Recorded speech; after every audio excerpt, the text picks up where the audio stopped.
Hi, it's just Mr. Ali, another science video. So I'm going to show you how solids arrange themselves as particles. So if we imagine each of these paper clips to be a particle on the pink card, when we have a solid, particles are packed close together and they are fixed in shape and they don't have much movement.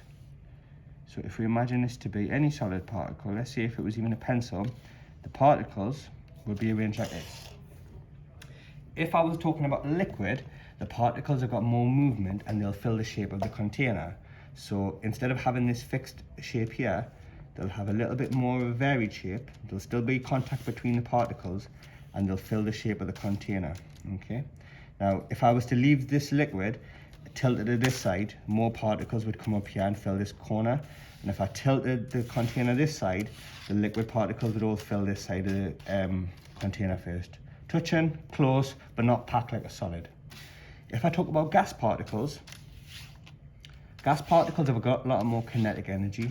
So the air around us, for example, and because it's got more kinetic energy, you can see the particles are all spread out. Now, the particles do have random movement, so they will change in position. We can't just assume they're going to stay fixed.